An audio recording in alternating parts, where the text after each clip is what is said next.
자, 226번. 원인 채권과 어음 채권의 관계에 관한 설명 중 옳지 않은 것을 골라보자. 자, 1번. 기존 원인 채무의 지급을 위하여. 이게 중요한 표현이고요.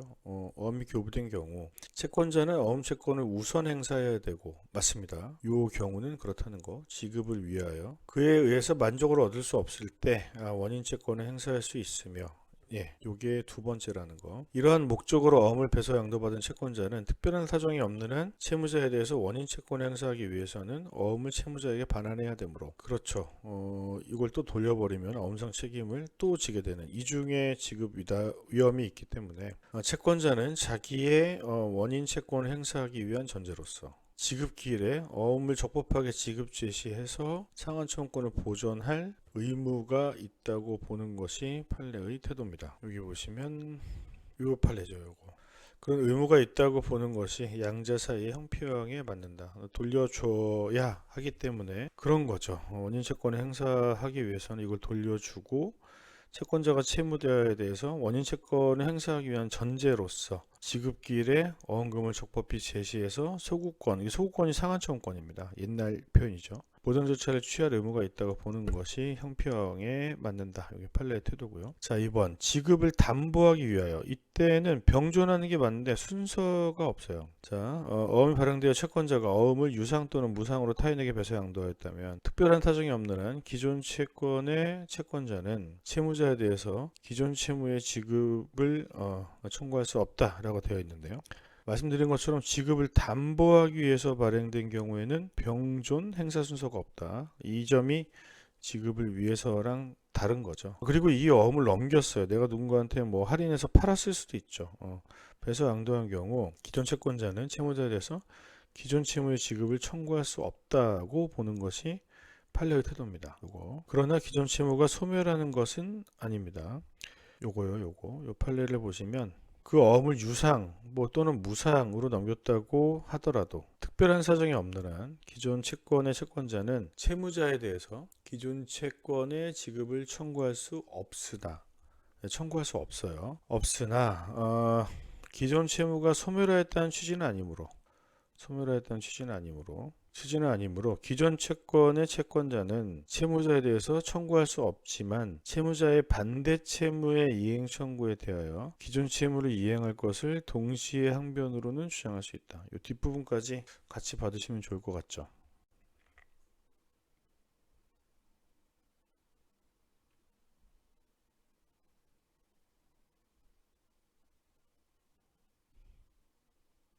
의미를 이해하시면 될 것 같아요. 지급을 청구할 수는 없으나 이게 사라진 것은 아니다. 그러니까 동시행의 항변은 주장할 수 있지만 내가 먼저 달라고는 못한다. 적극적으로. 몇 번까지 본 거죠? 2번까지 본 거고. 자, 3번. 지급을 담보하기 위해서 어음이 교부된 경우 채권자가 어음 채권의 소멸시효가 완성되기 전에 어음 채권을 청구 채권으로 하여 채무자의 재산을 압류함으로써 그 권리를 행사한 경우 원인 채권의 시효를 중단시키는 효력이 있다. 이것도 아까 나왔던 거죠. 양자가 병존할 때 어음 채권의 행사는 뭡니까? 원인 채권의 시효를 중단시키는 효력이 있다. 근데 반대로 원인 채권 행사에서 요걸 행사했다고 봐서 어음금 청구권의 어음 채권의 소멸시효를 중단시키지는 못한다. 요거를 꼭 암기하시라고 그랬죠. 지급을 담보하기 위해서 어음이 발행되거나 배서된 경우 어음 채권이 시효로 소멸되면 이득상환청권이 발생한다. 중복되는 지문인데 이 경우나 지급을 위해서 발행한 경우에는 양자가 병존하기 때문에 어음 채권이 사라졌다고 해서 원인 채권이 사라지는 것이 아니어서 이득상환청권 발생 요건인 다른 구제수단이 없어서 다른 권리가 사법상 권리가 없었어야 되는데 그 요건을 충족시키지는 못하죠. 지급에 가름하기 위해 발행하는 경우는 원인 채권이 어음 발행할 때 사라지기 때문에 그때 가능하다. 지급 유예하는 의사가 있었다고 보아야 한다. 그렇죠. 이건 또 나온 거죠. 맞는 지문으로. 네, 4번 설명을 보시면은 요 경우나 뭐 요 경우에는 이게 남아 있잖아요. 그래서 어음채권이 얘네들보다 소멸시효도 짧고 그리고 권리보존 절차도 어렵기 때문에 이게 사라졌을 때 얘네가 다 남아 있거든요. 그러면은 이율상환청권이 발생하지 않는다. 다음 문제로 넘어가겠습니다. 227번. 가구 제조업을 하는 갑은 원자재 공급업자 을로부터 1천만 원의 목재를 납품받고 약속어음을 교부하였다. 그러니까 목재를 매매했겠죠. 이 목재 매매가 원인 관계가 되는 거죠. 옳지 않은 것을 골라보겠습니다. 어음을 보시면 이건 병이 발행했고요. 그리고 수취인이 갑이었어요. 갑이 제1배서인으로서 피배서인을 을로 적고 을 또는 을이 지시하는 사람에게 지급하여 주십시오 라고 되어 있는 거죠. 거절 증서 작성이 면제되어 있고요. 물론 이제 배서의 날짜가 있습니다만 배서의 날짜가 배서 일자를 추정하는 효과는 있지만 실제 추정적 효과만 있어서 실제 배서한 일자를 가지고 기한의 배서인지 여부를 판단하는 것이거든요. 자, 그리고 특별한 얘기가 없다면 지급을 위하여 교부한 것으로 추정됩니다. 지급을 위하여나 지급을 담보하기 위해서 한 것으로 추정이 돼요. 요거 원인 채권이 살아있는 것으로 봐야 되기 때문에 병존하는 형태의 관계로 봅니다. 자, 2번 갑은 을이 목재 대금을 청구하면 원칙적으로 어음과 상환하여 지급하겠다는 동시행의 항변을 할 수 있으나 그러니까 목재 대금을 청구했다는 건 원인 채권을 행사한 거죠. 그러면 요 어음을 돌려주세요. 요걸 동시이행의 항변으로 주장할 수 있거든요. 동시이행의 항변으로 주장할 수 있는 것은 요것 때문입니다. 요거. 근데 이런 위험이 없어지는 경우에는 동시행의 항변권이 부인된다고 보는 것이 맞아요. 그리고 지급을 위해서 발행된 경우에는 요거 먼저 행사하고 안 됐을 때 원인 채권을 행사할 수 있다. 지급을 담보하기 위해서와는 다르게 순서가 있다는 것을 기억하셔야 되고, 자, 4번 보시면 이것도 3번도 맞는 거고 4번도 보시면 을이 필요한 소멸시효 중단 조치를 취하지 아니함으로써 어음상 권리의 소멸시효가 완성, 이게 날라갔어요. 그래서 어음을 반환받은 갑이 병에 대한 자신의 원인 채권 행사하여 자기 채권으로 만족을 얻을 수 있다면 원인 채권을 행사해서 만족을 얻을 수 있다. 그러면 손해배상 청구권을 행사할 수 없다. 돈을 받았다면, 그러니까 원인 채권이라고 하더라도 행사해서 돈을 받았으면 손배 청구를 못하죠. 이게 맞는 내용이거든요. 그래서 4번 설명을 좀 보시겠습니다. 손해배상 청구권을 행사하려면 이 원인관계상의 채무자가 발행인, 주채무자의 책임을 지는 약속어음이라면 무자력 등으로 손해를 입어야 되고, 이 손해는 특별 손해에 해당하기 때문에 알았거나 알 수 있었을 때 책임을 부담하는 거거든요. 근데 원인채권 행사에서 만족을 얻을 수 있었던 경우이기 때문에 기본적으로 요거는 손해가 발생한 것은 아니다. 요거 특별 손해로 본다는 거, 요것도 체크를 해두시면 좋을 것 같습니다. 자, 그 다음 5번 질문 보시겠습니다. 병이 가구 대금의 지급을 위해서 갑에게 위어음을 발행하였는데, 이게 발행인이잖아요. 발행인이 수취인한테 요 원인 채권을 위해서 발행을 했어요. 근데 가구 매매 계약이 해제되었다. 원인 관계의 실효, 해제 등, 취소라던가 이런 것들은 다 인적 항변 사유죠. 그리고 인적 항변 사유는 어떻게 됩니까? 절단됩니다. 절단. 기본적으로 해이가 없다면. 병은 이를 이유로, 그러니까 원인관계의 해제를 이유로 제3자죠. 갑으로부터 받은 애 어음금 청구에 대항할 수 있다. 절단되기 때문에 대항할 수 없다고 보는 것이 맞겠죠.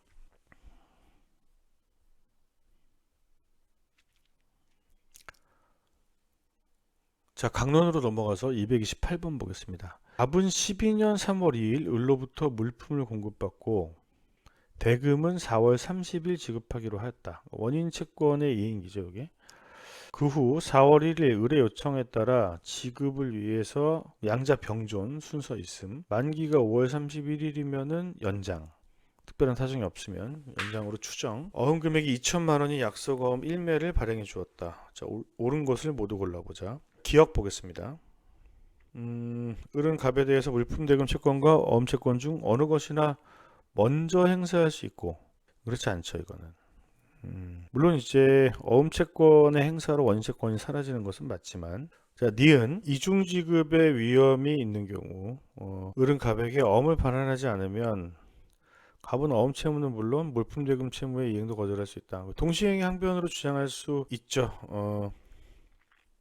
여기 보면은 원인 채권을 먼저 행사하는 경우 이중 지급의 위험을 부담하기 때문에 어음상 권리를 행사하든지 혹은 어음상 권리를 포기하여 어음의 반환을 청구할 수 있다. 어음 반환 시까지 이행 거절권을 행사할 수 있다고 보는 것이 판례의 태도입니다.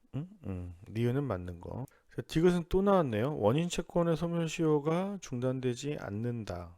중단되죠. 리을도 마찬가지네요. 만기가 후일이기 때문에 이행기를 연기되는 것으로 볼 수 있다.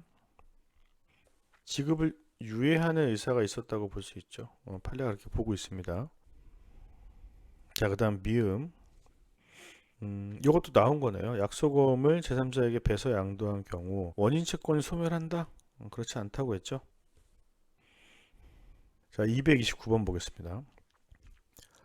원인관계에 대한 설명 중 옳은 것은 어음의 소지인이 자기에 대한 배서의 원인관계가 흠결됨으로써 어음을 소지할 정당한 권한이 없어지고 어음금의 지급을 구할 경제적 이익이 없게 된 경우에는 인적 항변 절단의 이익을 향유할 지위에 있지 아니하다. 네, 그러니까요. 이 배서에 관한 원인관계가 소멸됐다면 인적 항변의 절단 이익을 향유할 지위를 갖고 있지 않습니다. 판결문에 있는 내용을 그대로 얘기하고 있는데요. 그러니까 인적 항변을 법이 절단된다고 말하는 것, 그러니까 어음법적 유통 방식을 취해서 절단된다고 말하는 것은 거래 안전을 보호하고 취득자의 이익을 위한 것입니다. 원인 관계가 사라졌다. 정당한 소지 권한이 없다. 인적 항변의 절단의 이익을 향유할 지위에 있지 아니하다고 봐야 할 것이다. 뭐 지문 그대로죠. 자, 그 다음 기존 채무의 이행에 관해서 어음을 교부할 때 특별한 의사표시가 없으면 이제 병존하는 것으로 봐야지, 지급의 가름에서 교부된 것으로 보게 되면 원인 채권이 사라지거든요. 이렇게 보지 않습니다. 자, 3번 지급을 위해서 발행됐으면 양자가 병존해요. 근데 어음을 반환받지 않고 원인 채권 행사했으면 이거 동시행변 주장하면 되는데, 이유는 이중에 지급 위험이 있기 때문인 거잖아요. 근데 이게 사라진다고? 그렇지 않다. 자, 4번 지급을 위해서 발행했다. 근데 이걸 먼저 행사한다고요? 틀렸죠? 어음 먼저. 자, 5번 지급을 위해서 변제기보다 후에 일자가 만기로 된 어음을 교부한 경우 기존 채무, 그러니까 원인 채무의 지급을 위해하는 의사가 있었다고 봐야 되는 거죠. 중복되는 지문이죠. 기출과. 230번으로 넘어가겠습니다. A는 B에게 약속어음을 발행하고 B는 C에게, C는 D에게, D는 E에게 각각 배서 양도하여 E가 그 어음을 소지하고 있다. 옳지 않은 것을 골라보겠습니다. 자, 1번 E에게 배서의 연속에 의한 자격수여적 효력이 인정되려면 배서의 연속이 형식상 존재함으로써 족하고 또한 형식상 존재함을 요한다. 형식적으로만 존재하면 됩니다. 그러니까 이제 실질적으로는 연속관계가 깨져 있다고 하더라도 어음 문면에 나타나는 것만 형식적이면 되는 거거든요. 그런데 이제 형식이라고 하는 것은 형식상 무효인 경우가 아니어야 되는 거죠. 형식상 유효하면 실질적으로 유효한지 여부를 묻지 않는다. 형식상 유효해야 배서가 있고 그냥 있는 그 모양새가, 그러니까 겉으로 드러나는 것만 연속이면 되는 거거든요. 자, 2번 보겠습니다. 자, C의 배서가 위조되거나 D가 존재하지 않는 허무인인 경우 배서 연속이 흠결된다. 제가 형식적으로만 유효하면 된다고 그랬죠. 그러니까 위조가 됐든 아니면 뭐 허무인이라고 하더라도 연결이 되어 있어, 연속이. 그러면 자격수여적 효력이 있는 겁니다. 이건 추정적 효력에 불과한 거니까 옳지 않는 것이네요. 2번이 틀렸다. 그렇죠?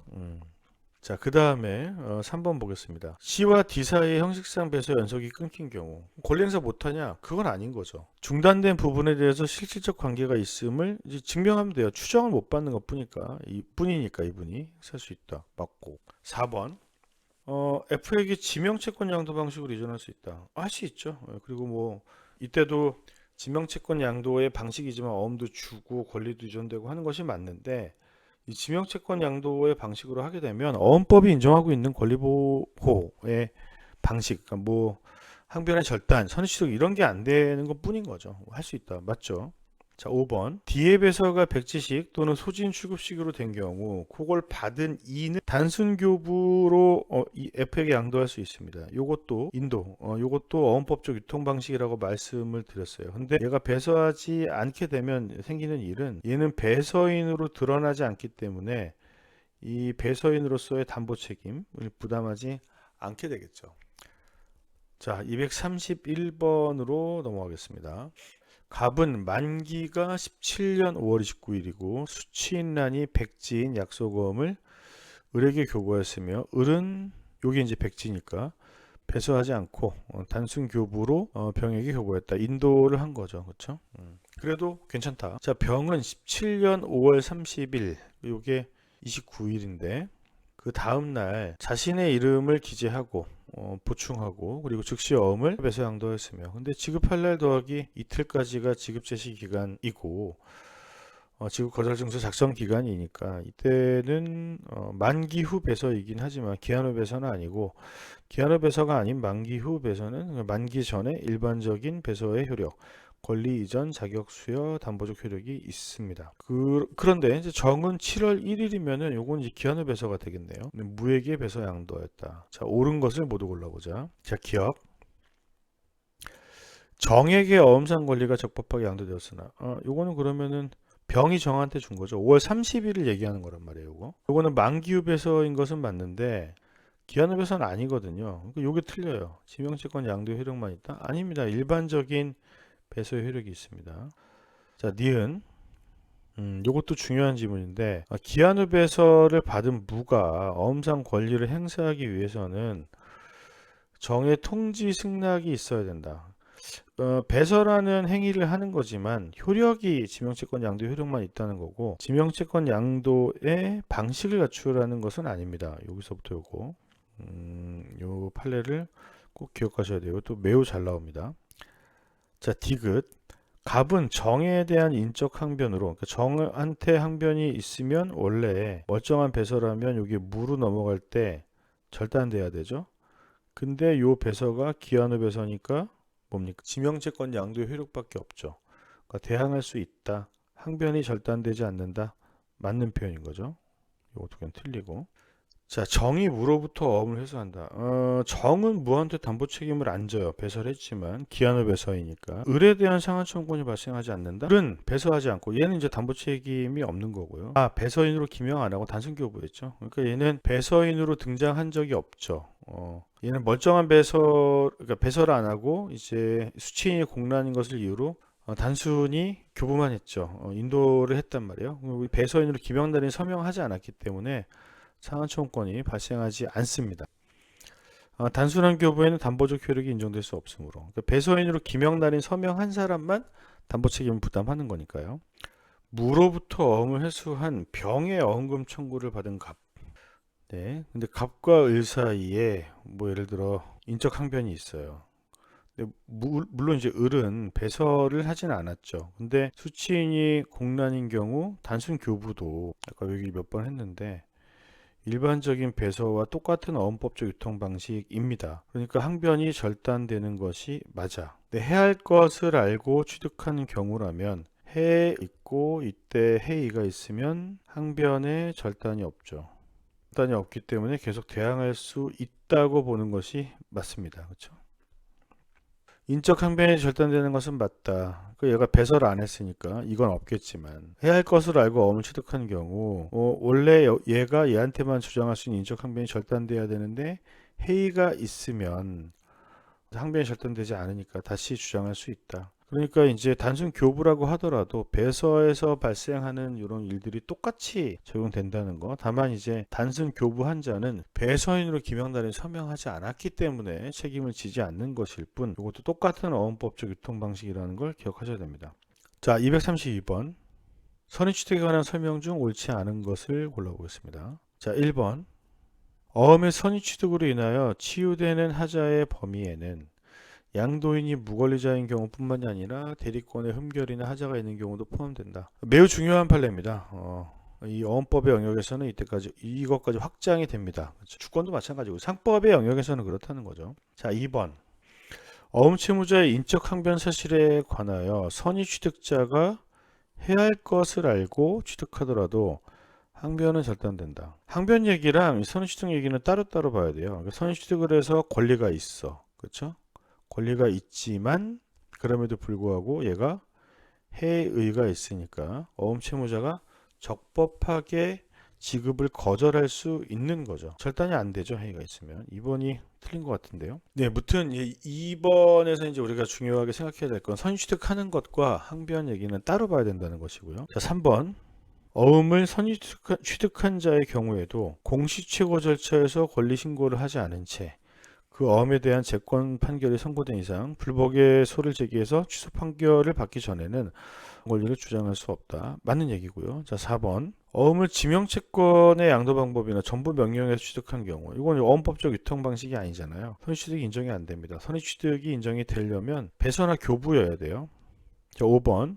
선의취득자로부터 권리를 양수한 자. 그러니까 선의취득이 일어나고 나서 그 사람으로부터 권리를 넘겨받은 사람은 양도인. 그러니까 이 선의취득을 한 사람이죠. 양도인이 그 이전에 무권리자로부터 취득했다.